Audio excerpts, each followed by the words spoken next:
You can take the Bible or the Quran, as the case may be. Yeah, thank you, Mr. Speaker, the chairman to the committee. I, Alice Muthoni Wahome, do hereby swear to testify on all matters in question and tell this committee... Alice, when you swear, you raise the Bible with your right hand. All right. I, Alice Muthoni Wahome, do swear to testify on all matters in question and tell this committee the truth, the whole truth, and nothing but the truth. So help me God.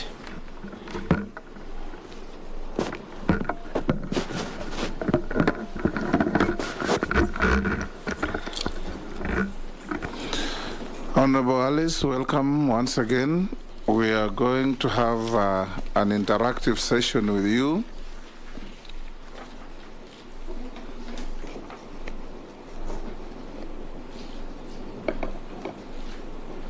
Where members of this committee, as you are aware, we are set up under the Act to conduct hearings and find your suitability or otherwise in taking up the position that the President has offered you. We are chaired by the Speaker, yours truly here, Moses Wetangula, and I'll invite members of the committee to introduce themselves for purposes of Hansard. I know that your colleagues, you know them, but the Hansard requirement needs that they introduce themselves, starting with the Deputy Speaker.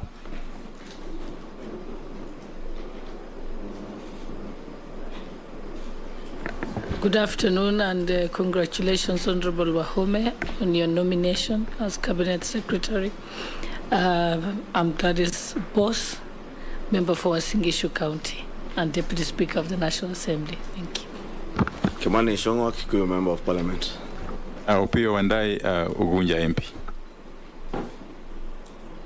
Jonat Mohammed, Suna East. Owen Bayat, Kilifi North. Robert Mbui, Kadhiani. Rehab Mukami, County MP Nyeri. Ferdinand Wanyonyi, Member of Parliament, Kwanza, Trans Nzoia County. George Gitonga Murugara, Member, Tharaka, Tharaka Nithi. David Kosing, Poko South MP. Abdul Rahim Daud, North Imenti, Meru County MP. Honorable Mishimboko MP Likoni. Nelson Arap Koech MP Belgut. Thank you, Chair. Caleb Amisi MP Saboti. Dido Rosso MP Saku. Abdi Shurie MP Balambala. Emase Mary MP Teso South.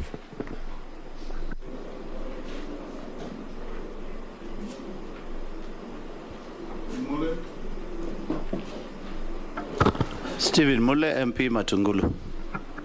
Naisula Lesuda, MP Samburu West. We also have our secretariat led by our clerk to the National Assembly. Thank you, Mr. Speaker. My name is Sarah Kioko, the acting clerk of the National Assembly, and I'm accompanied by the Deputy Director, Legal Services, Mr. Michael Karuru, and other staff who are assisting the committee. Thank you. Thank you, Honorable Alice Wahome. Our next step is to get from you your documents as indicated in the invitation letter. If you have them as a bundle, you will give to the clerk after I mention them. They will check your copies that you leave with us against your originals, which you may be at liberty to take back after the meeting. You have your compliance with tax obligations from KRA? Yes. You do? Yes, I do. Use the microphone, please. I do. Clearance with the Higher Education Loans Board? Yes, I do, Chair. Clearance with the Ethics and Anti-Corruption Commission? Yes, I do. Certificate of good conduct? I have one. From the DCI? Yes, I have one. Very good. Your national ID? I do have the original with me. Your academic certificates? Yes, they are there, Chair. Okay, that gracious lady will have them and compare your copies with the originals. Where there's a deficiency, she will report here and we will advise you. The only deficiency is that I could not trace my original certificate, University of Nairobi, but I have a letter from the university dated October 12, certifying that degree. I am also a witness that you went to the University of Nairobi. Thank you, You are Chair. 2 years behind me. Yes, I thought it was 1 year. 1 year behind me. Or thereabout. And you duly graduated and practiced law with me in the corridors of the High Court.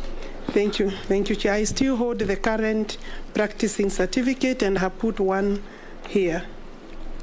Excellent. I don't think any member has any issue with that. The next question to you, Honorable Alice.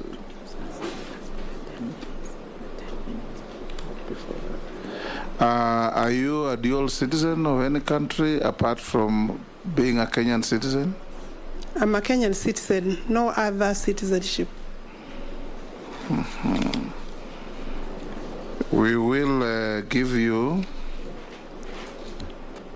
10 minutes to introduce yourself. Who is Alice Wahome? What are you? What do you want from this committee? Under 10 minutes, the better. Yes. Thereafter, I'll ask you one or two other questions. Then we'll open it to the plenary. Thank you, Chair. Mr. Speaker, sir. I am still a member of Parliament as I appear before this committee, so I recognize you, Mr. Speaker, and the Deputy Speaker, the honorable members of the committee. My full names are Alice Muthoni Wahome.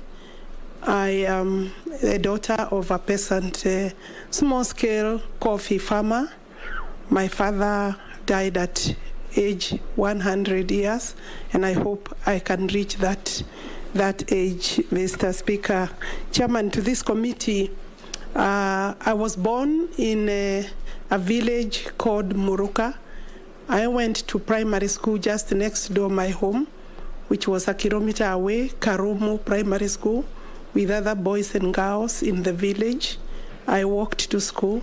I came back to school, went without lunch when there was no lunch, and I finished my primary school there. And I joined Siakago Girls for my O-levels. We did O-levels, Form 1 to Form 4. I finished in 1974 and then joined, I finished in 1977 and joined A-levels for 2 years, Bishop Gatimo Girls. It is from there, Gadu Girls, that I was called to Nairobi University as a law student. And I did my 3 years. After 3 years at Nairobi University, I graduated with a Bachelor of Laws degree, and then I joined law school for 1 year at Tudor Jackson, and thereafter, my first job was a state counsel at the office of the Attorney General, where I practiced for about 2 years.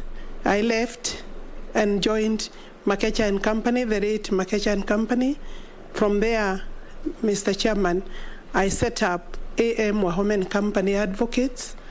After finishing, I think I did work for until 2014, when I was joined by my daughter, who is a lawyer, as a partner. And I believe she's in this room, so that we formed Wahome and Akendi, where if I am approved by this committee, I'll be resigning. I have held my practicing certificate from 1985 to date. It's still valid for practice, but I'm aware, acutely aware, that if I'm approved, I will not be able to practice. It is in, I would like to say something about my young age. I have worked like any other village girl. I have milked. I know how to milk. I know how to cut grass. I have cooked for my brothers, as was expected, even though some of them were older than me. I didn't understand why, but I know I did those jobs. I have followed my mother to the garden, to the shamba, up and down, and she was one of my driving forces or factors because she was a hard worker. My father was a polygamous man. We are 48 siblings in my home, and very hard-working man. Something I don't wish most men or many men to do, but and especially with the current economic times, I know that it is really a situation that I looked forward to actually making an improvement in my life. In terms of my upbringing, I could say within the village, I was one of the few privileged girls because my mother was very keen to ensure that I go to school. My father educated all of us through his coffee farm, about 9 acres of coffee. I was determined from that age to make a difference as a girl. I looked forward to leaving the village and joining other working people. And as I sit here looking forward for approval, and I hope that I will be approved, I would want to encourage other girls from the village going to school even without shoes today, maybe no water in their homes, no running tap, no food sometimes, but that there is a hope and there is a future, and they can be able to work and reach higher heights than what is their situation. I think, Chairman, I'm saying that I would also want to let women know that there are many opportunities. If women understood, despite the barriers, patriarchal barriers, cultural barriers, economic barriers, society barriers, that there is still a lot of opportunities unexploited, and I am looking forward to exploit the current opportunity if I am approved.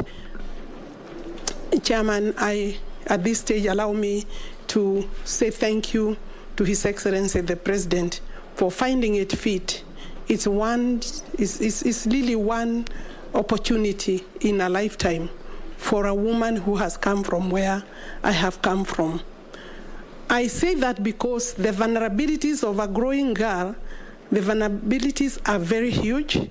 Escaping pregnancy at primary level, escaping pregnancy and other hazards that face even boys and girls to reach this University of Nairobi at that time and still today was the university is not a mean achievement. And I know that it is our pride to see more women and girls achieve even at university level. I know, Mr. Chairman, that I actually have a husband. I married while at the university. I think I was a bit too fast. And I'm grateful because the father of my children, is still my husband today, which is also not a very small achievement, and especially it's a major deal to be able to live with a husband, the same man, for I think now 39 years. I still love my family. I have 4 adult children, 2 lawyers. One is almost finishing his law school. The other one is my partner. I have a doctor in the family, and I have a media personality in the family. Of course, they are all adults with their own families. Maybe that is sufficient to say, but I also want to let the girls in Siakago girls know that at the time I went to school in Siakago girls, in Embu, Bere, those days there was no water. We had to go to fetch water in the streams. And I know that today the life there may be different, but I hope to be able to visit them if I'm approved as the Minister for Water, to find out whether they have running water in the bathrooms, because we did not have running water. We used to fetch water in our karais, and then we would wash outside, and the sisters would, of course, during darkness, we would ensure that you wake up very early, because the bathrooms were also not enough. It was a hard life, but it was good. In terms of the village life, we must be able to ensure that our schools have the adequate facilities. I think maybe that is enough. I, of course, have been elected twice. The third time this particular term. Very grateful to the people of Kandara. It is also a very unique achievement for a woman in a patriarchal society to be elected as a member of parliament for 3 terms. There are mixed feelings for Kandara people. I want to confirm to them I will not be very far away, despite maybe the duties that I may get away from the constituency. But I want to assure them that I will keep in touch with them, albeit that they may have to have another member of parliament. Indeed, campaigns are very, very hot there now, even before I tender my resignation, Chairman. But I want to assure them that I'm grateful, forever grateful. I was the first woman in Murang'a County to be elected in a constituency. After me, 2 other women have been elected. We lost one, but we still hope to get another or 2 other members. And therefore, that is a place and space I'm very proud to speak about. Kandara constituency is very progressive. Thank you, Alice. That is like the story of all of us. Well done. I'll ask you 1 or 2 other questions. Have you ever been dismissed from office for any conflict between personal interest and public or official interest? I have not been dismissed, Chairman. From any office? In any office or from any office. With that rich history and background, long practice and so on, what is your financial net worth? The gross is about 392 or thereabout, 392 million shillings. Mm-hmm. And what are your current and anticipated sources of income? Maybe I could say the net. The net is 218 million shillings. The others are debt, yes. My net worth is 218 million. And this is a value of properties between myself and my husband. Some of them. Those are family assets? They are family assets. Mm-hmm. What are your current and anticipated sources of income? Until September, I have earned a salary from Parliament, and I have been in and off practicing a bit very, very low, low key, because of course as a member of Parliament you have very little time in your hands. I get about an allowance, fuel allowance of about 100,000 from my farm, and I also, from these properties, some of them are in my name, I get about 500,000 shillings a month. At the moment, they do not have tenants since COVID, and therefore I have no income coming from that end. I'm relying on the little 100,000 and my salary from MP, of course, yes. Great. Now I will open up to the members to ask you questions on your docket. And the structure of our engagement is robust but respectful. We encourage you, being a veteran parliamentarian, that all questions are through the chair, all answers are through the chair. Resist any attempt to engage directly with any member of the committee, because that will not be helpful. I'll now give the first opportunity to the majority leader. Thank you, Honorable Speaker. Honorable Alice, you've been very passionate, and I could tell you're very passionate on the girl child issues. And now that you mentioned Siakago girls and how you went there and there was no water, I'm sure you're also certain that many parts of Siakago today still don't have water, and so are very many other parts of Kenya. His Excellency the President, in his address to the nation, to Parliament, did indicate that there are plans by the ministry, and I know you are here to report to the ministry, but I would really want to hear your thoughts on the question of the water purchase agreements under the PPP model. And being a lawyer, I'm certain you would be able to interrogate such agreements. But of concern to me would be the cost. Because as you have said, water is critical, water is life. And if that commodity becomes very costly, either to government or to the people, then it also becomes out of reach.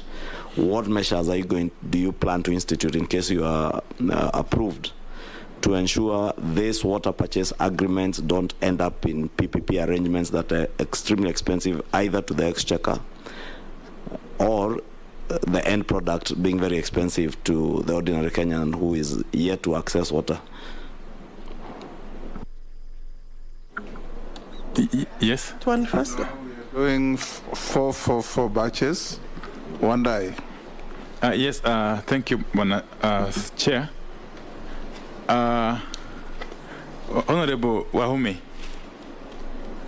some Kenyans have accused you of having a volatile temperament, in other words, of having a short fuse, that you lose your temper so quickly. Okay. Some Kenyans accuse you of that. They may be wrong or they may be right. A case in point is the issue of 27th October 2017, when you were captured on camera roughing up and assaulting an IBC official by the name Martin Malonza over some disagreement on the filling of some forms, electoral forms, at Ngararia Girls High School in Kandara. I'm sure you'll recall that incident. From where you sit, how would you take this act, considering the requirements, the stringent requirements of Chapter 6 of the Constitution, and especially Article 73, Sub-Article 1, which provides that authority assigned to a state officer, and by then you are a state officer, because you are an MP. That authority assigned to a state officer is a public trust to be exercised in a manner that, among other things, demonstrates respect for the people and brings honor to the nation and dignity to the office. 2, there is a matter, that is the succession course number 527 of 1981, if you may remember, where Ms. Alice Mudoni Wahome, I'm not sure if it is you, will confirm, together with other 3 advocates, were accused of misappropriating Kenya shillings 284 million, money that came from the estate of Mbiu Koinange. And this is captured in a judgment that was delivered by Justice Agri Muchelule then judge of the High Court, on the 7th May 2020. What do you have to say about this matter? And how does it place you within the context of the Constitution of Kenya 2010, and particularly Chapter 6 of the Constitution, as you plead with us to approve your nomination to this very high office? Thank you. I'll give to the Deputy Speaker. Again, Honorable Wahome, congratulations. As a woman, I'm immensely proud of your getting this far. As you know, said the same to any man. Yes. With a light touch. She has Possibly not practicing said the same to affirmative any action. man. Yeah, it's called positive discrimination. I see that part of your docket will deal with the sanitation. And as you know, 73% of the plastic waste generated in Kenya remains uncollected and unrecycled, which is something that can produce energy for the cities around Nairobi. How do you plan to make a change to this tide and ensure that recycling and proper sanitation does, in fact, become a thing of the order of the day? Thank you. Yes, Junet. Thank you, Mr. Speaker. Chair, I wanted to ask the nominee that the docket that she has been nominated for is a docket that requires it is services all over the country. Water is essential and water is required all over the country. So I wanted to ask her, the nominee, how well does she know Kenya outside Kandara and outside Siakago Girls High School? What is her grasp of the country? Does she know outside Kandara how the country looks like? The second question I wanted to ask, and my last one, is there is a matter that came up in 2016, I think I was in Parliament, when Justice Philomena Mwilu was being vetted. And the nominee raised an issue and said that she had taken a bribe of 3 million shillings on a matter that she has filed in court. And she even wrote a letter to the EACC claiming that she's ready to present a proof. What is her position on that matter? Does she still stand on those grounds that that matter was and it is as she said at that moment in time? Thank you, Mr. Chair. You may answer those four before we get another batch of four. Thank you. I will start chronologically the way they came. Yes. Kimani Ichungwa, you want to know how we shall deal with the hire purchase agreements for purposes of ensuring that we come up with, infrastructure. How shall that anchor or sit with the consumers and maybe the water development agencies? The cost aspect of that, how shall we regulate? First, we do have WASREP, that is the main body that deals with the water regulation in terms of costing.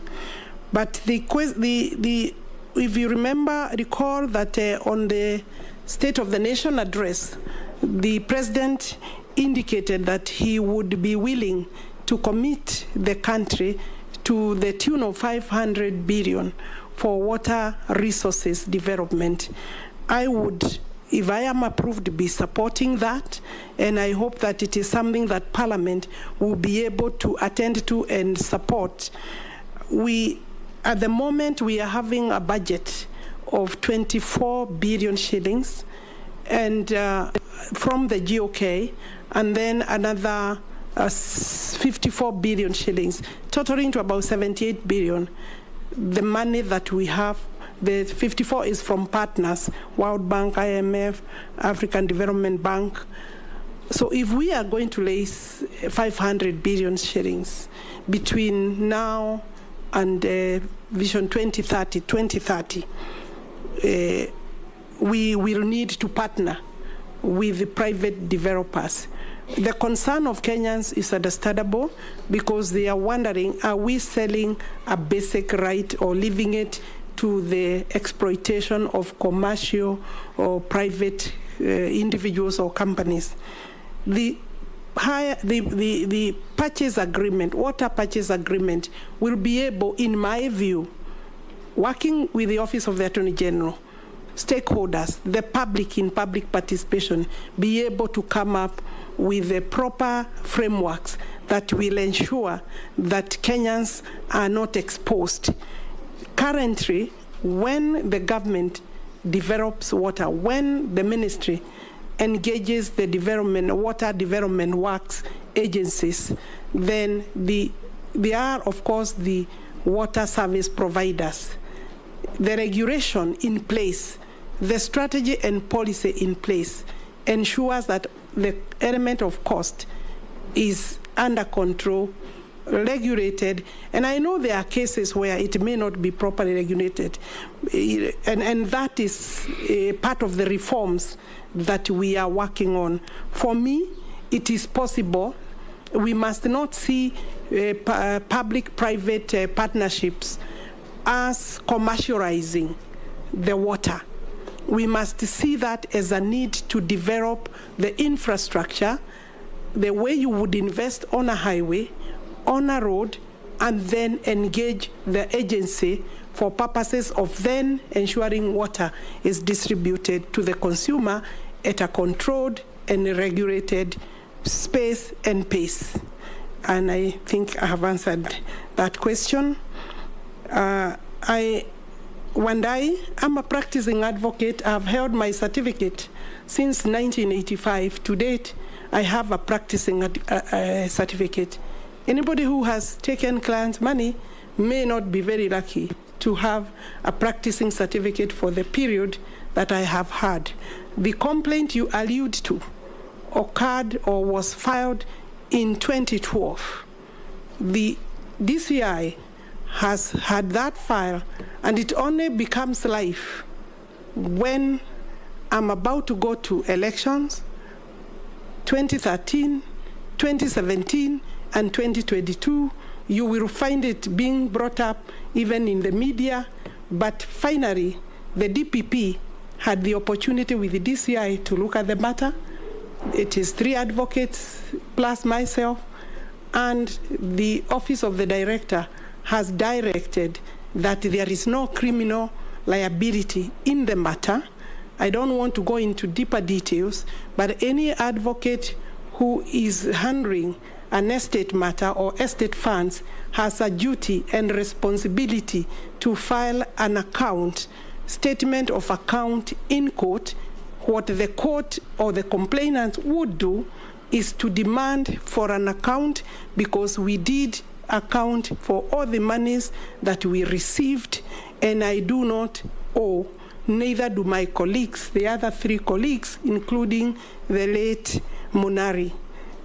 I believe that is the answer. We have not been prosecuted, we have not been charged, and I do not see any charge coming because it was pure malice or a party that did not want to pay fees. Let me remind you that an advocate has a lien over any money that they hold. They are entitled to charge their fees directly and render an account to the client. If a client is not satisfied, they can ask the court to look at the bill, do taxation, meaning the bill will be assessed by a deputy registrar on behalf of the parties.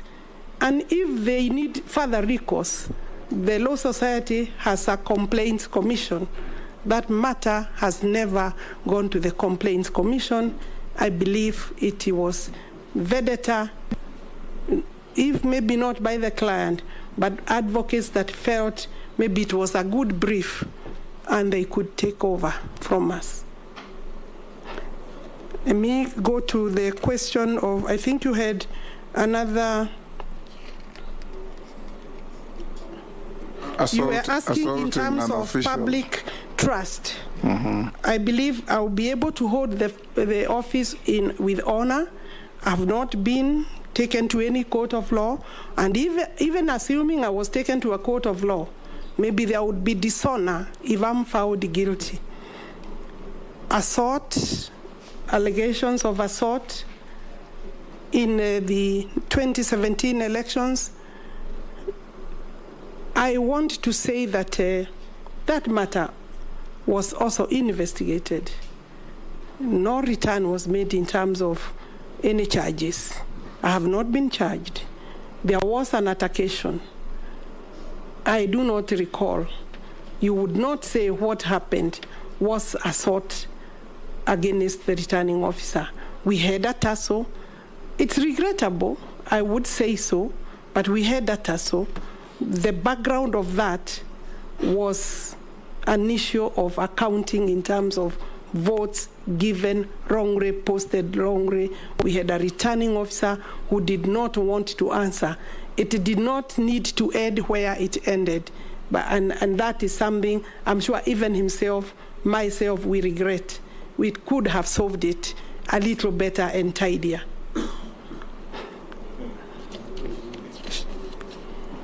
Gladys Shorey is asking me about recycling.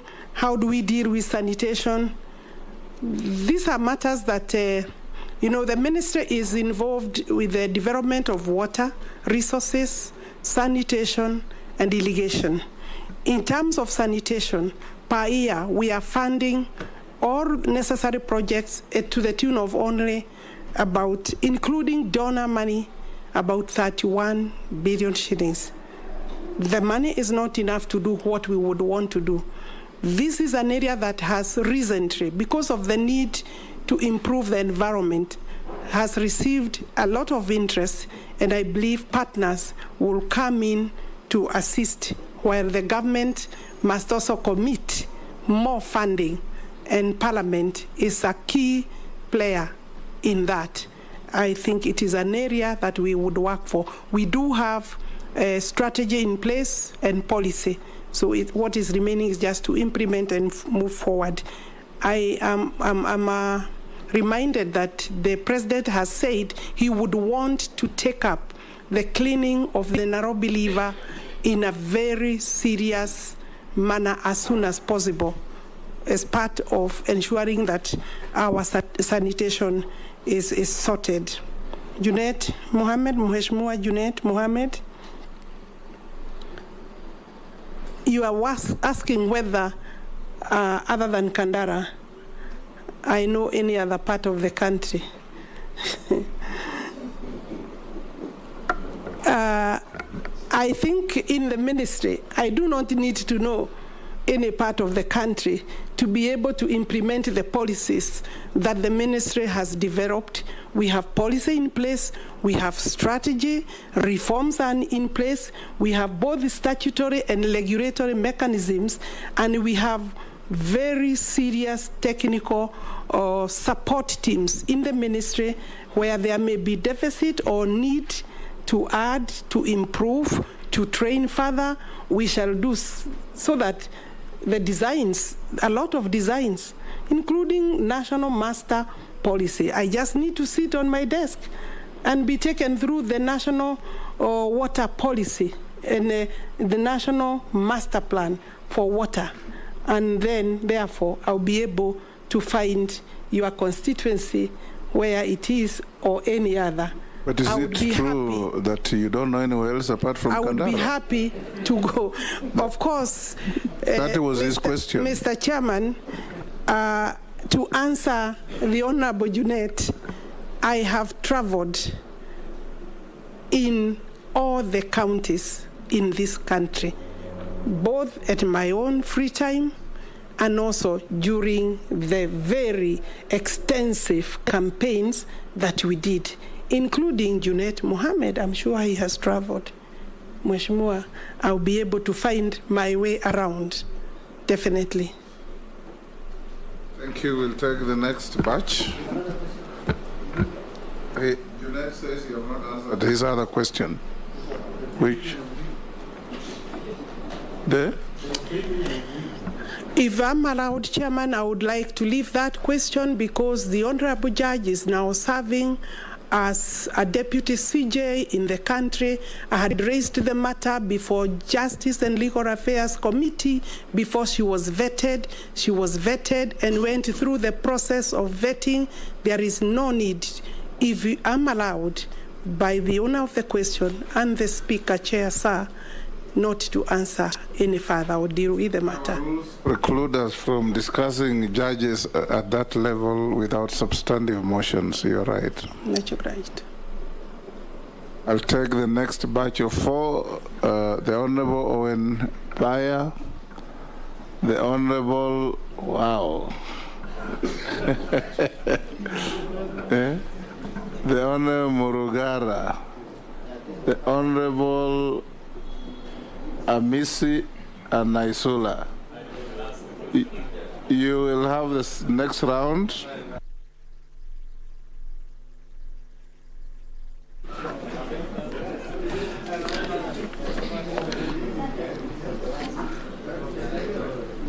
Can I start, Speaker?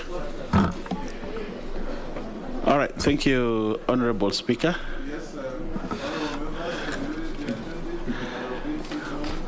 Okay. Thank you very much, Honorable Speaker, and to Honorable Alice Wahome, our nominee for water, sanitation, and irrigation. There is a clear relationship, or actually a correlation, between lack of water and poverty. In the Africa Water Vision by 2025, that is, Africa should at least have water by 2025 everywhere, potable water by 2025, which is just 3 years from now. If you look at that document, it examines this relationship very clearly and puts African states on their toes to ensure that water. Looking at Kenya the way it is, I think we are very far away from achieving that. My question to you, Honorable Alice, is as CS of Water and Sanitation and Irrigation, how will you reconfigure this country to achieve this vision by 2025?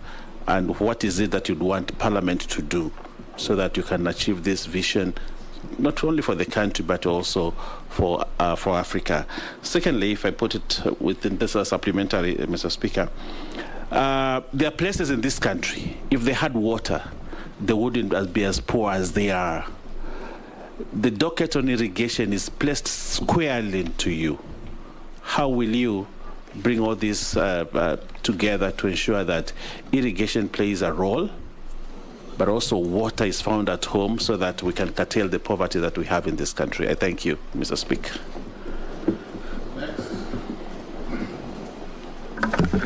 Thank you, Chair. To our nominee, our constitution, we heavily borrowed from advanced democracies, US, UK, Canada, some Scandinavian countries like Sweden. But the best practices are not borrowed. We see ministers in these countries, whenever they are faced with flaws or mistakes, they resign. But in the history of our country, you've seen ministers saying that some of them that may be known to you, that they rather die than resign. We get a lot of challenges during our working, especially these high-profile positions. There is a lot of pressure, and somebody accused you of being temperamental. Are we going to see a change that whenever there is a flaw to you, maybe in the course of your work, the pressure increases higher than normal, and your hand moves closer to somebody at a speed faster than lightning? Are you going to resign? As flimsy, as petty as the offense is, but are we going to see more responsible ministers this time round? Next, Morogara. Thank you, Mr. Chairman. Mr. Chairman, this is to the nominee. Water is everything. In fact, they say water is life. And especially to poor rural folks in the poor areas of the country, the arid and semi-arid areas, which include my constituency, Tharaka Nithi County, the eastern region, Ukambani, the northeastern region and the northern parts of Kenya, we are now experiencing a drought. There is a hue and a cry in the country, not just on the part of food, but on the part of water, such that it has become a way of life that every 3-4 years there is a drought, and the cycle is repeated whereby we have no food, our livestock die, and the rivers that traverse those areas actually dry up. My question is, as a measure of extreme urgency, dharura, what plans do you have to ensure that this problem in the rural areas, in the dry areas, semi-arid areas of the country, this problem is ameliorated such that it is not going to be a cycle. It may be a one-off, but not a cycle that is repeated every 3-4 years to the detriment of the citizens who live in those areas. Thank you, Chair. To Honorable Alice, and I would really advise and recommend that you really visit every part of this country when you're in that docket, so that you can actually feel the whole issue of water and how some parts of this country, people are really suffering. And so I do empathize with Kenyans in various parts of the country that have not had a drop of rain for 2 years now, and there has been no water for domestic and animal use. The case of human suffering is in the increase, while loss of livelihood continue to characterize life in the arid and semi-arid areas. And this is a matter of now, urgent. What urgent interventions and reforms will you put in place as a cushion to the devastating drought situation to see to it that households and school-going children have water? Excellent. Next. Who was the... Oh, we've done the 4. Yes, Alice? You can answer those 4. Then we take another batch. The first question was regarding my temperament, whether I will resign, or maybe he means whether I will fight with people I'm not happy with in terms of the way they are working. I'm not exactly a young person. I have the advantage of working now maybe for the last 40 years, and I do not recall any other incidents. You will also maybe want to know, and I want to put it on record, that I have been a politician for 20 years. Although I have served 2 terms and this now 3rd term, and I have not been involved in any other fight, altercation, except this that you seem to pick, honorable members. And I'm sure there are cases that can be very bad. I do not think I am a violent person.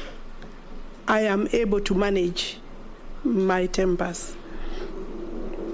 Honorable Chairperson, Honorable Chair, I'm able to manage my tempers. Alice. Yes.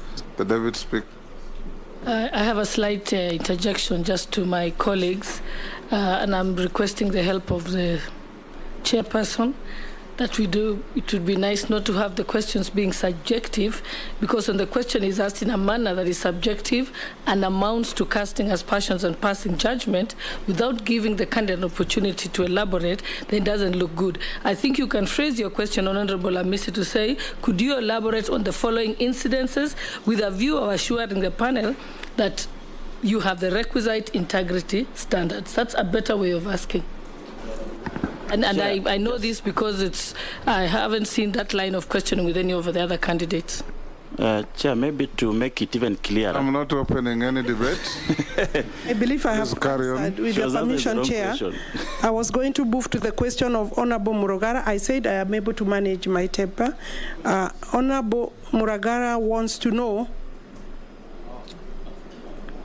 I'll come to your question, Honorable Baya.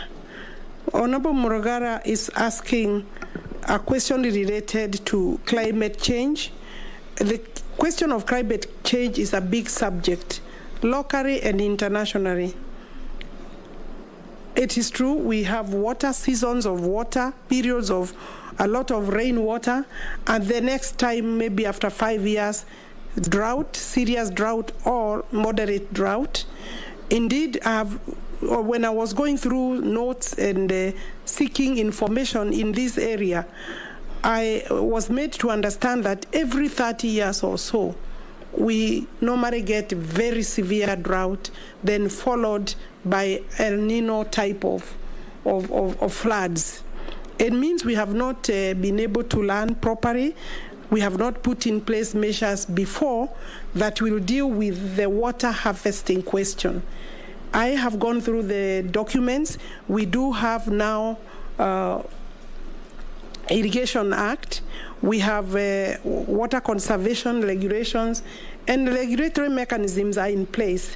There is a lot of effort and research that has been put in place on how we can conserve rainwater, including coming up with, I think they call them dry valley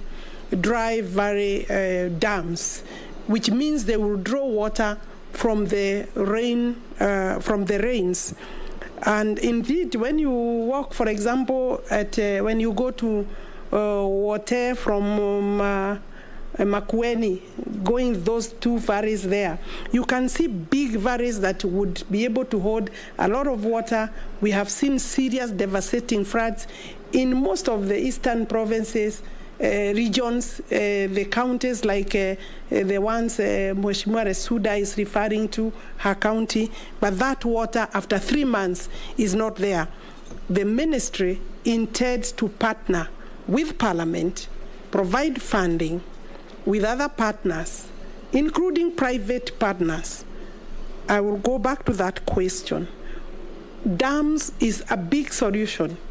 Development of dams, infrastructure is a big solution to the question of water, because dams can be able to hold rainwater, water flows from floods, and I have looked and seen that we have a long list of dams that are either 50% complete.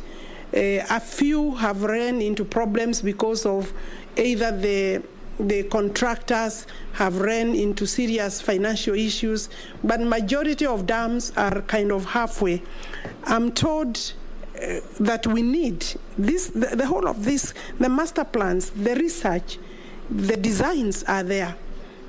I'm told what we need is money.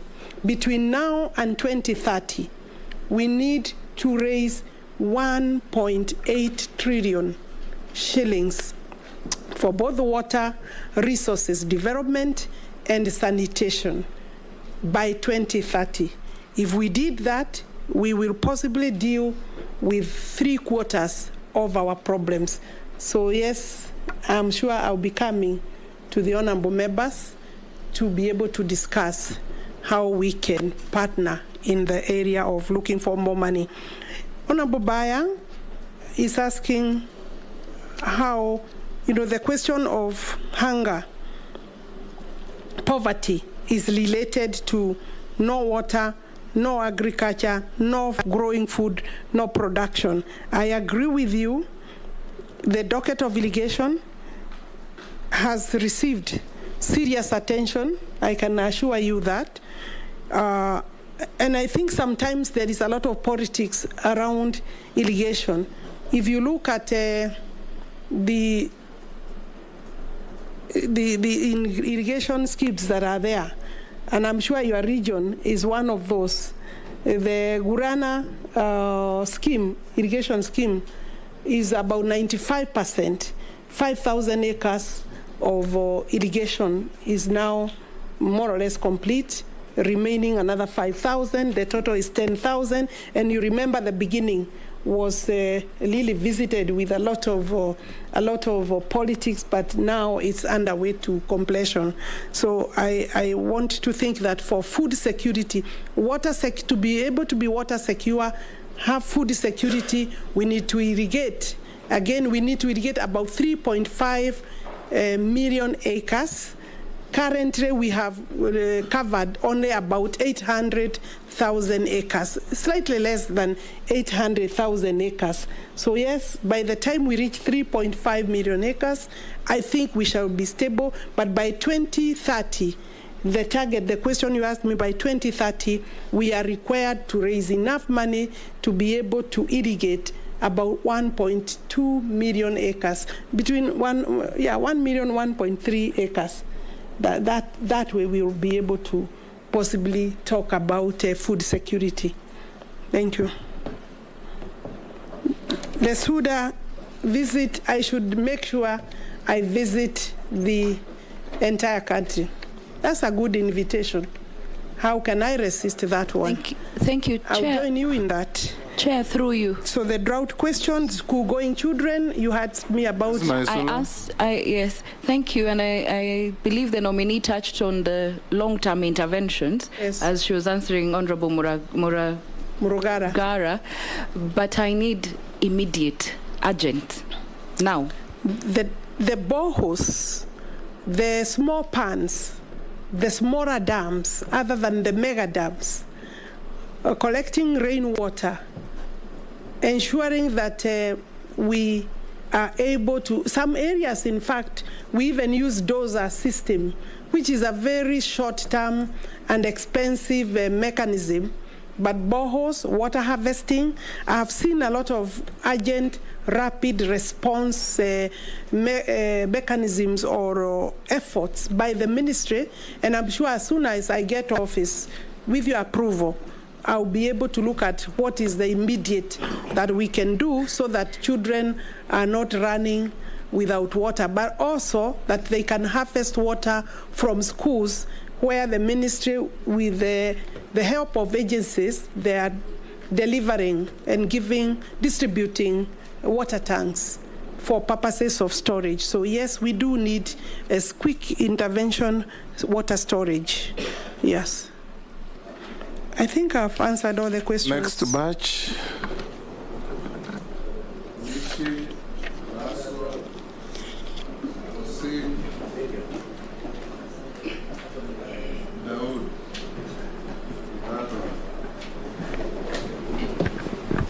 Thank you, Chair.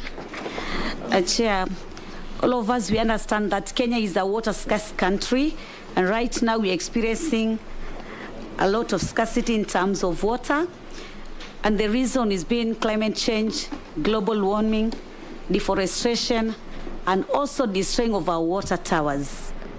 Recently, I've seen some leaders saying that they will allow some people to do cultivation or other farming in Mau Forest. So I'm asking our nominee, what is your take in terms of safeguarding our water towers or other water catchment areas to ensure that we have adequate rainfall? The other issue to the nominee is about what is your plan in terms of adequate supply of renewable fresh water for all Kenyans? I thank you. Next. Thank you, Chair.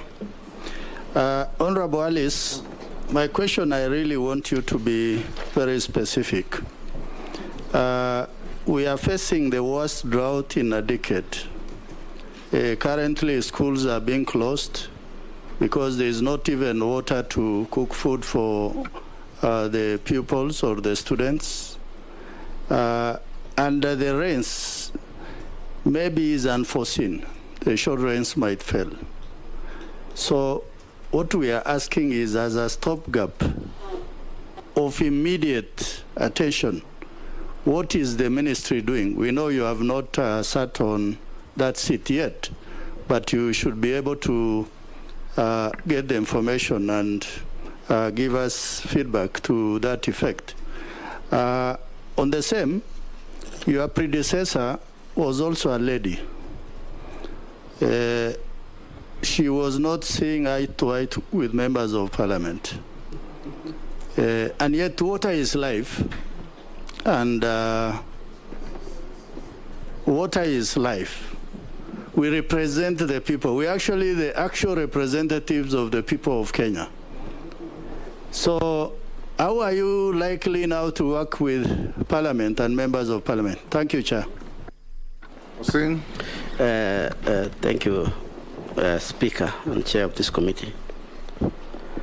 Number one, Speaker, is I didn't feel that the nominee answered the question by Honorable Ichung'wah properly. That was also my question in terms of water purchase agreement with the president. As of now, it's a policy. Maybe the nominee has not maybe acquainted herself with that policy and how it's going to happen. Maybe she would have said like that. It's a very fundamental policy, Speaker. I didn't get that very well from the nominee. But my question is, Chair, water is a default function. I want to hear from the nominee. What is it still doing, that function of water in national government? Is it that the county government cannot do those mega dams? Or is it that we cannot be able to give them the money? What is it that is amiss in our structure of devolved functions, Honorable Speaker, that national government is still insisting that, okay, maybe you people are small brothers, you cannot be able to do these mega projects we can be able to do as government. What is it that is missing? Finally, Speaker. One question. No. Finally, Speaker. Yes. It's not a question, but it's maybe a reminder that the nominee, if approved by this House, I want her to pay attention on the mega stall projects, Honorable Chair, particularly in West Pokot. There is one dam in history of Pokot Nation, one, Honorable Speaker, that has ever been done since God created the world. It's called Murun. You know that, Speaker. You know that's your home. We passed there. One since God created the world. It's about 60% complete. I hope the nominee, if she gets this one, takes that as number one, because that's the only one, Chair, since God created the world. There's no other dam that has been done in West Pokot. Thank you, Chair. You see, it's a reminder only. Thank you. Thank you, Chair. Mr. Speaker, I want to ask the nominee for water. We have a river which comes from Mount Kenya, going through Meru, going to Tharaka, and it is a major source of water for Mount Kenya East. And Mr. Speaker, through you, I would want to ask if the nominee goes through, because there are people who are irrigating with that water, and it's not just in Meru, in all the rivers in the country. They're doing hydroelectric plants, irrigating and everything, and people downstream cannot get the water. Mr. Speaker, I would want to ask the nominee, once she gets into office, if the House approves, what is she going to do with those areas? Because Meru is not known to be arid or semi-arid, but right now people are dying in Meru. Mr. Speaker, again, we hear about dams in each and every county. For the last 10 years, Mount Kenya East, we have talked about a dam, Kianjuri Dam, which was supposed to be done in Mount Kenya, which would go to Meru County together with the Tharaka-Nithi County. Mr. Speaker, we hear there are dams everywhere, but we are wondering, is the Tharaka-Nithi and Meru not in Kenya, that we do not get those dams? And we hear, the other day we had in Kirinyaga 20 billion, we hear Aror and Kimwarer 50, 60 billion. Now we are wondering, where do we stand?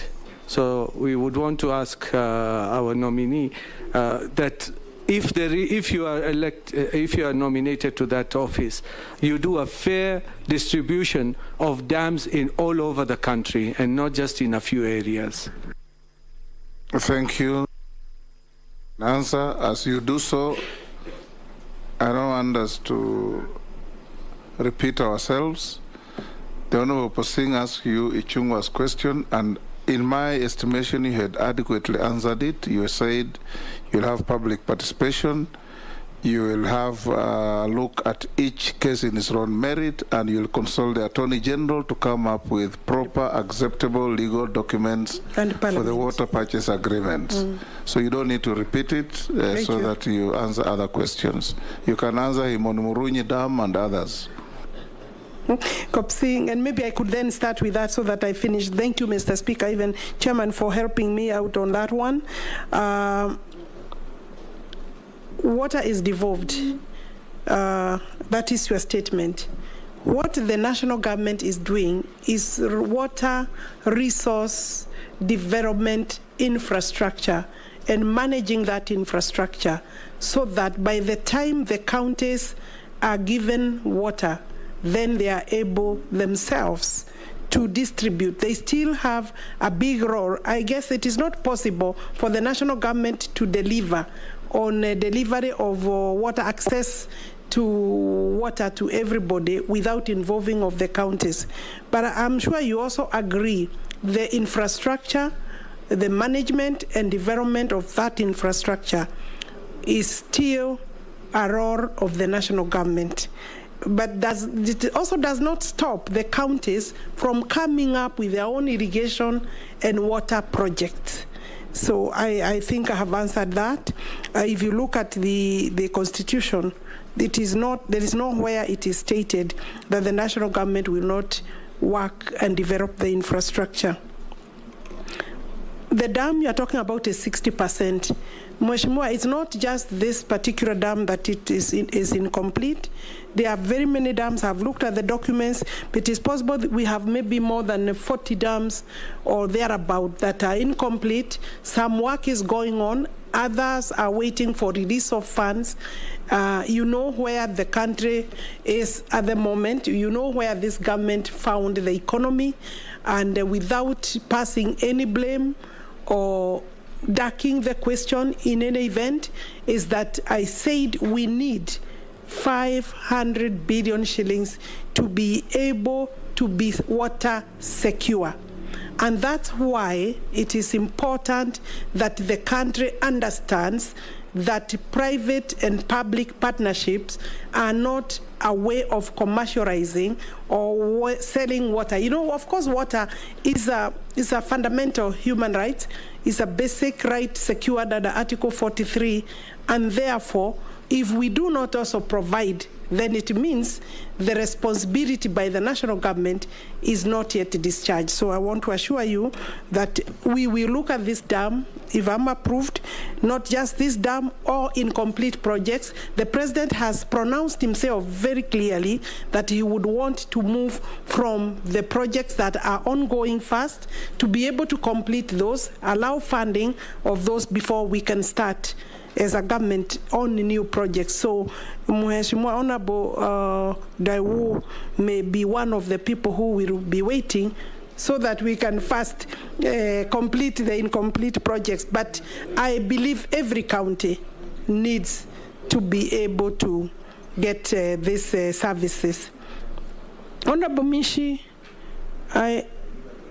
it is true, yes, we are a water scarce country because of climate change, because of course of poor management of our water resources, the catchment areas, the water towers, Parliament, the Ministry of Environment, Ministry of Water, all partners, stakeholders need to work together to restore the water towers, the catchment areas, and it is not possible to say that the minister will do that alone, including the fact that if there are people irrigating along rivers, you did not say which river, but maybe you can pass that over to me, yes. But I think the Ministry of Environment has a bigger role in this, but also the public has even a bigger responsibility not to destroy. We must work on conservation rather than destruction, and therefore those irrigating along the rivers, I think awareness creation also by members of Parliament is important. Adequate renewable waters. I suppose in terms of conservation, restoring waters, maybe water wastage, of course, desalination, all these are methods of coming up with innovative ways of having more water. And I think I have seen policy documents and strategy documents. Indeed, there is a lot of reforms in this ministry. The documents are complete. What is remaining is implementation.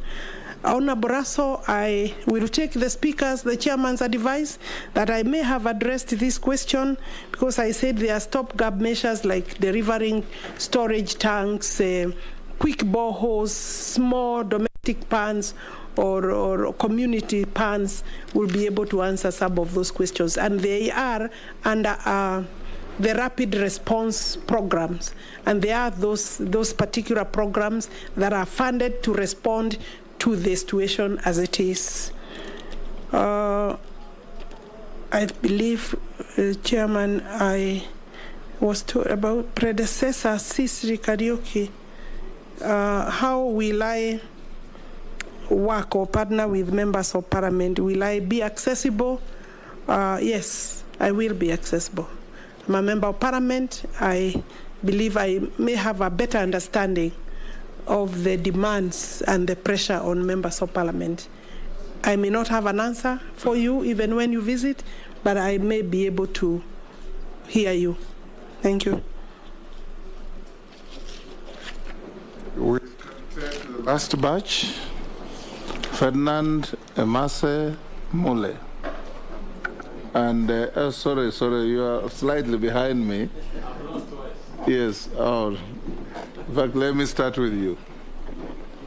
Coach Ferdinand Emase Mule. Okay, thank you, Mr. Chairman. Mine is slightly different. The plan, there's a plan to irrigate 1 million acres of land by the Kenya Kwanza administration. And looking at the dams that were somehow midway stopped from construction, I think because of, in my view, toxic politics of that time, Kimorer, Aror, Bosto, Londiani, Korusoin, amongst the few.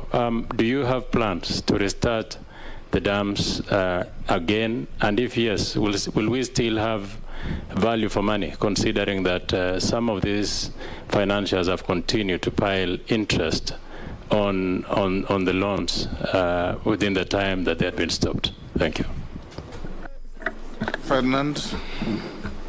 Mr. Chairman, I think I want to ask analysts a very controversial issue. This is where we went wrong. Irrigation is supposed to be in agriculture. Somehow it was moved to water and the blue economy. We have projects like Kalana Kulalu, which actually is irrigation for the farms there. But somehow, irrigation and how to move to water. As far as I'm concerned, irrigation is supposed to irrigate crops in agriculture.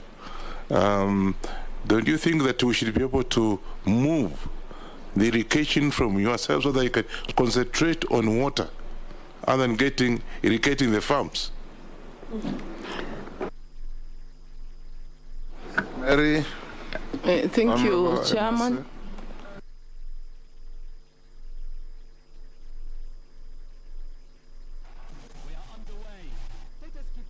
Sorry. My question is on ongoing projects. Madam Nominee, water scarcity cuts across. It affects majority of the population, not only in the arid and semi-arid, but even in wet areas like Western Kenya, Busia, where I come from. There is water, yes, but we do not have deliberate structures to harvest that water. So it's not surprising to meet school children with the jerry cans going to look for water to be able to, to survive in those schools. So my question is, what will be your priorities? Because government has initiated a number of water projects across the country, including Busia County. So how are you going to prioritize, noting the economic situation, the fact that we are cutting down on most of the budgets across the sectors? So what are you going to prioritize? Thank you. Thank you, Speaker. My question goes to the nominee, and I will, Speaker, encourage you, please allow us to frame the question which was asked by Honorable Ichung'wah, because I find it very important for simple reason, Mr. Speaker. We are putting about a budget of about 500 billion shillings on the PPP. And I didn't hear the nominee come out very clearly on the clear pillars. And probably for the doubt of Kenyans, what are we talking about? We are talking about 5 pillars. I can name them very quickly.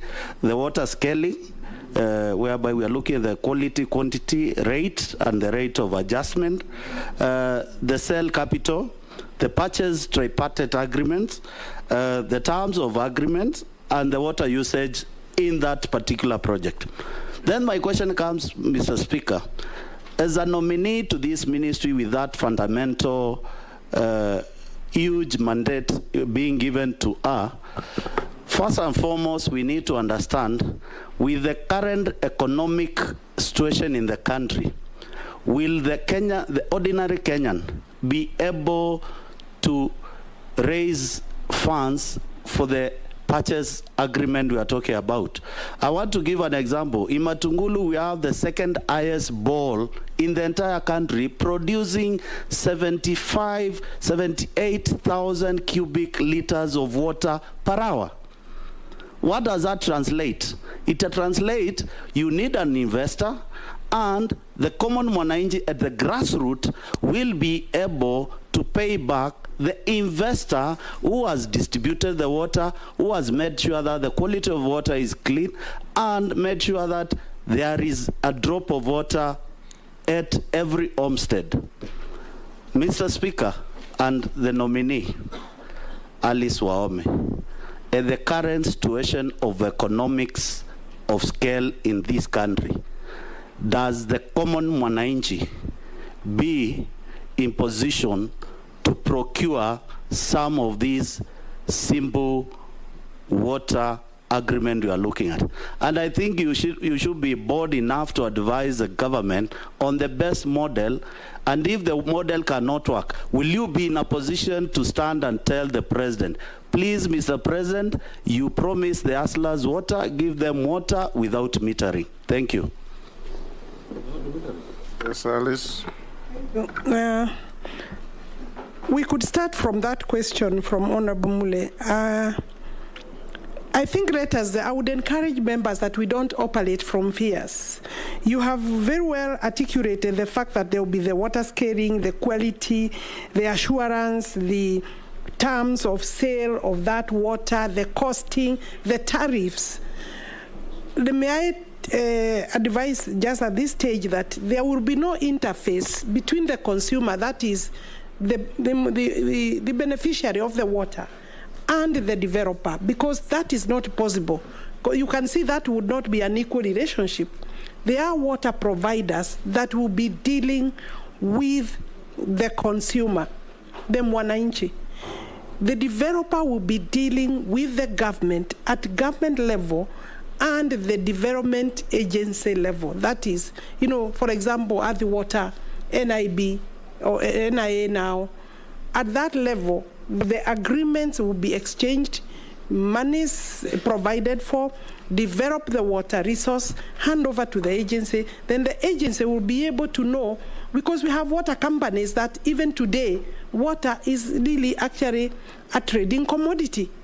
The water you are using in your house, even in this parliament, is for sale. We buy water. What is important is how how the instruments for control and regulation of tariffs is done.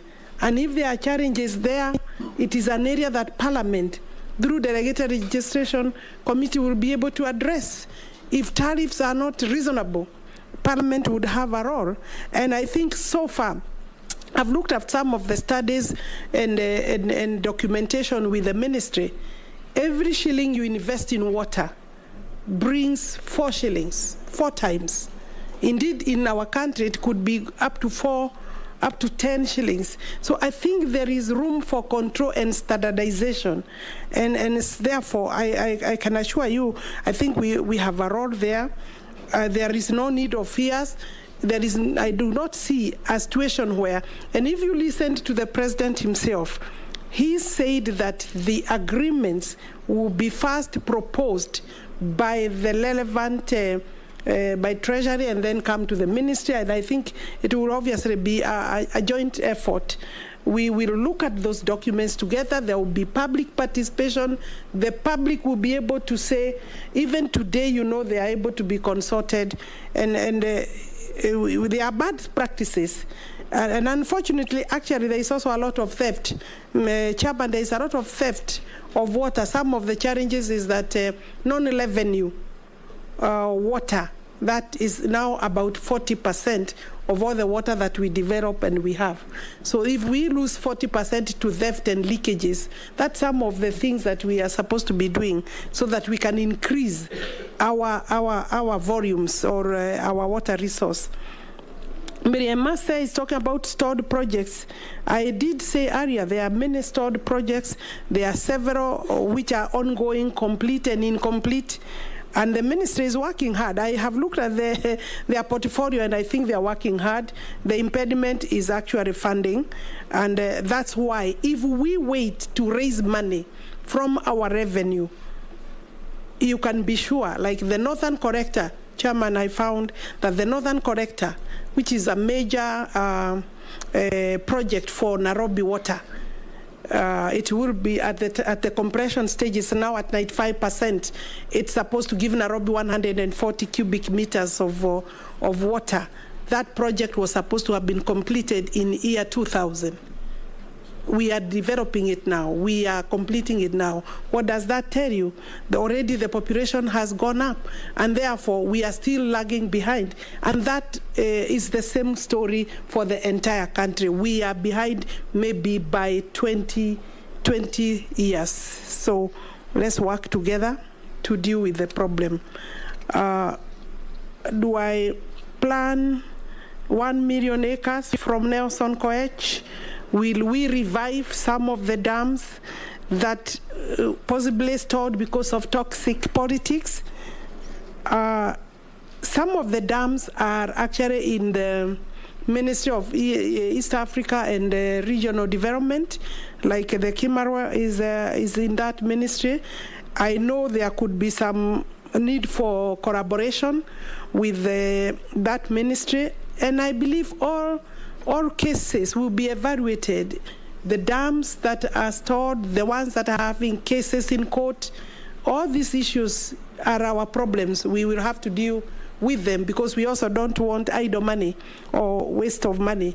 And if politics messed up a project and now we are in court, possibly because of the delay, failure to meet the contractual or terms of agreement, then we need to review our situation and see whether we are able to pick our pieces and move forward, because we have to have water. I think I have done justice. Deliberate efforts of harvesting water. Miriam Massa, I believe I've tackled that question. If you could agree that we move. Mr. Chairman, I believe I have Alice, I'll also ask you a question. Now, in areas that are not water scarce, like the Western region, parts of Central, and so on and so forth, the water is available, but there's a serious problem with one of your portfolios, and that is sanitation. There is a lot of drilling of public boreholes or springs. Many families in those areas use pit latrines. The manner in which they are constructed and maintained does not control seepage of waste into the water aquifers. And this ends up creating serious problems with people's health.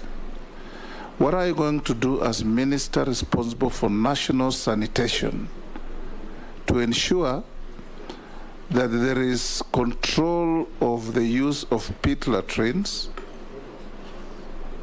so that they do not affect underground water? Because the pit latrine goes down 20, 30 feet. In some areas, you hit the aquifer at 35 feet. It means you are hitting the same level. So contamination from the pit latrines is flowing through the aquifers, and the water that we get thinking is clean water is in fact not clean water. What is going to be your game plan in ensuring that sanitation is available to prevent preventable waterborne diseases? Chairman, that question is tough, but a very key question. I will say that I will need to apply my mind beyond today on that particular question. And it is true, of course, all our rural areas, majority use, maybe 90% are using pit latrines, and it is possible that the water levels, the aquifers, an area that we intend to use to develop, to increase our water resource, are likely to be affected. But the new policy for the ministry is that wherever we are developing water resources, we are also accompanying that as much as possible with the sewerage system aspect. Indeed, as we speak, there are about 28 sewage systems that are under construction, and not projects in town. 28 towns are currently having sewerage systems going on. The World Bank is very interested in funding those particular projects, and I guess that the policy may be speaking deeper into this particular question, and possibly when Parliament next time calls me, I will have maybe possibly a more detailed answer. But yes, we need to either create awareness or come up with standards of how much deep you can go in terms of digging the toilets. But I think we need a scientific solution to that problem. Thank you. Honourable members, yes. Speaker, if you indulge me, just to tell Honourable Alice that she has actually answered your question, and maybe the challenge is to her, if she gets approved, to put more investment in sewerage systems, because that really is a challenge of the problem the Speaker was speaking about. Thank you. Thank you. Honourable members, I think we can come to the end with the Honourable Alice. Well done, Alice, and we wish you well. I now give you 3 minutes to tell us your wish with this committee.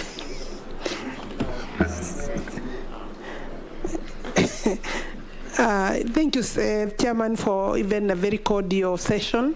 I want to thank the honourable members for giving me the opportunity to express myself.